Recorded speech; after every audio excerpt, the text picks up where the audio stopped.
5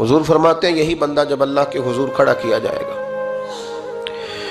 تو رب کریم اس سے کہے گا کہ چلو اس کو میرے فضل سے جنت میں لے جاؤ. تو عرض کرے گا مالک فضل تو ٹھیک ہے پر 500 سال لگائے ہیں میں نے. 5 وہ مولوی صاحب میری طرح کے بیچارے جو امام مسجد ہوتے ہیں نا تو وہ بھی کہتے ہیں جب میں آیا تھا تو 30 بچے تھے مسجد میں، اب 80 ہو گئے. اور بھائی یہ بندوں کو بتانے کی کیا ضرورت ہے، یہ تو اللہ کی رضا کے لیے ہے نا، تو چھوڑ اس میں اتنا تذکرہ کرنے کی کیا حاجت. 500 سال جس نے لگائے، بول پڑا یا اللہ 500 سال لگائے اور تو کہتا ہے کہ اس کو میرے فضل سے لے جاؤ. تو رب کریم نے فرمایا چلو کوئی نہیں، پھر انصاف کر لیتے ہیں. الٹی آنکھ کی روشنی نکال کے ترازو کے ایک پلڑے میں رکھو اور 500 سال کی بغیر ریاکاری کی عبادت دوسرے پلڑے میں رکھو. کبھی اس مریض سے پوچھنا جس کو ڈاکٹر کہہ دیتا ہے کہ تیری آنکھ کا علاج نہیں ہو سکتا. بے بس ہوتے ہیں ڈاکٹر، جواب دے جاتا ہے شعور. پوچھ کبھی اس شخص سے، اس کو کہتے ہیں بس جناب اب آپ اپنی آنکھیں موجود ہونے کے باوجود آپ دیکھ نہیں سکتے، اتنی موٹی آنکھ لگی ہوئی ہے، لیکن روشنی اللہ چاہے تو دیتا ہے، نہ چاہے تو نہیں دیتا. 5 ایک آنکھ کی روشنی ایک پلڑے میں رکھ لو اور دوسرے میں 500 سال کی عبادت رکھ دی. اللہ اکبر. تو رب کریم نے فرمایا اب تولو. جب تولی تو وہ عبادت تھوڑی تھی اور ایک نعمت زیادہ تھی. اللہ نے فرمایا یہ تو بھائی اس کو تو 500 سال دیے تھے، یہ تو ایک نعمت کا شکر نہیں ادا کر سکا، پکڑو اس کو دوزخ میں ڈالو. ایک کر کے کیا آیا ہے، پکڑو جہنم میں ڈالو، اس کو لے چلو. ترمذی شریف کے لفظ ہے، نبی پاک نے ہمیں سمجھایا اور ایک جملے میں ساری بات ختم کر دی. حضور فرمانے لگے تو اللہ کی تھوڑے دیے ہوئے رزق پہ راضی ہو جا، وہ بھی تیری تھوڑی عبادت سے راضی ہو جائے گا. اور اگر تیرا پروگرام ہے نا لمبی چوڑی جائیدادوں کا تو پھر سجدے بھی لمبے کر، پھر لمبے کر میں تو بھی. یہ کیا بات ہوئی، یہاں جتنی دولت بڑھتی جاتی ہے عبادت سکڑتی جاتی ہے، وقت ہی نہیں، ٹائم ہی نہیں، یہ بڑھا. پھر تو جب دوزخ میں جانے لگا نا تو پھر خیال آیا، تو حضور فرماتے استغفار کرنے لگا، کہنے لگا اللہ میں بھول گیا تھا، اللہ مجھے غلطی لگ گئی. استغفار کر رہا. تو جب اس نے استغفار کیا تو رب کریم تو پہلے ہی بڑا قبول کرنے والا ہے. یا اللہ میں بھول گیا تو فرمایا چلو جو استغفار کرے اسے تو میں ویسے ہی معاف کر دیا کرتا ہوں، اسے بخش دو، اسے میرے فضل سے جنت میں لے جاؤ. پہلا استغفار. ہمارے بزرگ نے ایک مراقبہ کراتے تھے. مراقبہ ان فی خلق السماوات والارض واختلاف اللیل والنہار لآیات لأولی الالباب. مراقبہ ہوتا تھا اللہ کی نعمتوں پر غور کرنے کا نام. تو اکیلا بیٹھ، گردن جھکا اور غور کر خدا کا فضل کتنا ہے اور میری اس میں محنت کتنی ہے، اس کا شمار کر. اس طرح کر کے 2 خانے بنا، ایک خانے میں اللہ کی نعمت رکھ اور دوسرے میں پھر اپنی محنت رکھ. اس کو کہتے ہیں مراقبہ. یہاں سے مراقبہ سٹارٹ ہوتا ہے. اور اگر تو شکر ادا کر رہا ہے تو پھر ٹھیک ہے، ورنہ پھر استغفار کر، پھر اللہ کے حضور معافی مانگ، پھر اس کے حضور آہوزاری کر، پھر اس سے کہہ کہ وہ معاف کرے. ہم لوگ یہ والا مراقبہ نہیں کرتے، اس لیے جو چیز ہے وہ تو میرا حق تھا، مجھے فٹافٹ دوسری بھی چاہیے. استغفار کریں اس لیے کہ ہم شکر ادا صحیح طور پر کر سکے. پھر اس کے بعد دوسرا استغفار اس وقت ہوتا ہے اللہ اکبر کہ جب انسان باشعور زیادہ ہو پر بے عمل بھی اتنا ہی زیادہ ہو، اسے بھی استغفار زیادہ کرنا چاہیے. اب میرے سمیت کسی بھی آدمی کو چھیڑیں گے نا تو دنیا اور مافیہا کی وہ باتیں کرے گا، لیکن جب اس کا عمل دیکھا جائے گا تو کچا سا، پلپلا سا، کمزور سا. یعنی ایسے لوگ ہیں جو ماں باپ کی عظمت پر 6 گھنٹے تقریر کر سکتے ہیں، لیکن اگر ان کی اماں سے جا کے پوچھا جائے کہ بیٹے کا حال کیا ہے جی، تو کہتے ہیں بڑی تکلیف میں ہوں، اپنے بیٹے کے سبب سے وہ بڑی آزمائش کا شکار. بھئی تیری 6 گھنٹے کی تقریر کا معنی کیا ہوا؟ تو لفظوں کے گورکھ دھندے کا ماہر ہے. لفظ میں ادھر گیا ہوا تھا بڑی دور پنجاب کے ایک شہر میں، تو ایک صاحب مجھے کہنے لگے کہ میری 21ویں سالانہ محفل ہے. میں نے کہا آپ نماز پڑھتے ہیں؟ کہتے نہیں. تو میں نے کہا محفل کا کیا معنی رکھا ہوا ہے آپ نے؟ یہ کیا ہے، رسم ہے؟ فلاں بہت بڑے عالم کو میں نے بلایا، فلاں کوئی بلایا، فلاں نعت خامی. یہ کیا ہے؟ اگر تو نمازی نہیں آج تک، اس کو کیا سمجھتا ہے تو؟ میرے لیے فلاں بزرگ سے بھی تعلقات ہے، تو نے کیا حاصل کیا ان سے؟